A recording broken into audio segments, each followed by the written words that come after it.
ادھر 313 نہتے ہیں، سازو سامان نہیں، سواریاں نہیں، بدلے میں مقابل میں 1000 سے زیادہ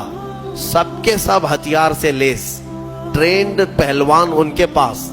ہاتھی گھوڑے اونٹ سواریاں ان کے پاس، بلکہ ان کے کھانے کے لیے پورے اونٹ ذبح ہو رہے تھے رات کو، اور جب کھانا ان کا پکتا تھا رات بھر طبلے بجاتے تھے، رقص کرتے تھے، ڈانس کرتے تھے، کیونکہ جیت کا اور فتح کا غرور ایسا تھا، سب کچھ تو ان کے پاس تھا۔ صحابہ کرام رضوان اللہ تعالی علیہم اجمعین حضور صلی اللہ تعالی علیہ وسلم کے پاس آئے، کہا یا رسول اللہ صلی اللہ علیہ وسلم کیا جنگ فرض ہو گئی؟ حضور نے فرمایا ہاں۔ اب نبی اکرم صلی اللہ تعالی علیہ وسلم نے صحابہ کے چہرے کو دیکھا اور سب کو جمع کیا،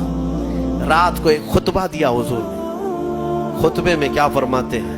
حضور اکرم صلی اللہ علیہ وسلم نے خطبہ دینے کے بعد ارشاد فرمایا، اے میرے صحابہ، میں تمہیں اختیار دیتا ہوں، یہاں تک تو تم میرے ساتھ آئے، اب حالات ایسے ہیں کہ دشمن بڑی تعداد میں ہے سامنے،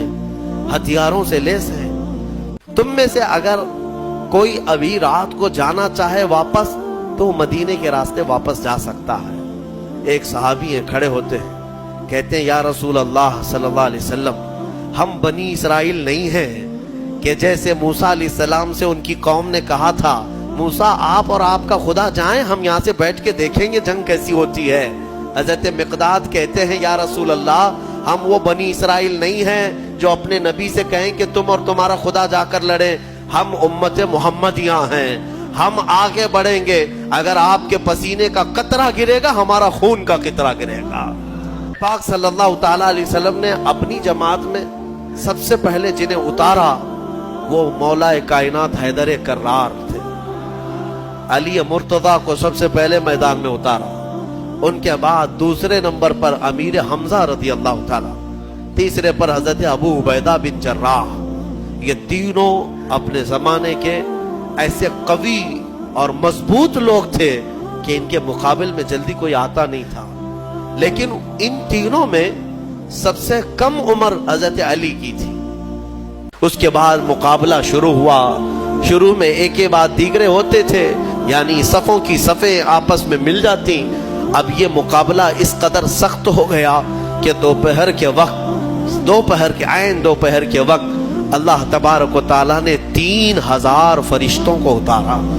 70 کافر مارے گئے صحابہ کے ہاتھوں۔ آپ اندازہ کریں 313 کی جماعت لے کر کے گئے تھے اور 1000 ادھر سے آئے تھے، پھر بھی 70 ان کے مارے گئے،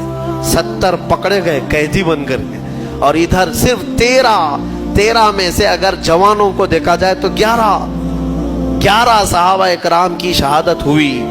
اور یہ فتح مبین ایسی تھی کہ شام ہونے سے پہلے میرے آقا صلی اللہ تعالی علیہ وسلم میدان میں سجدہ ریز تھے۔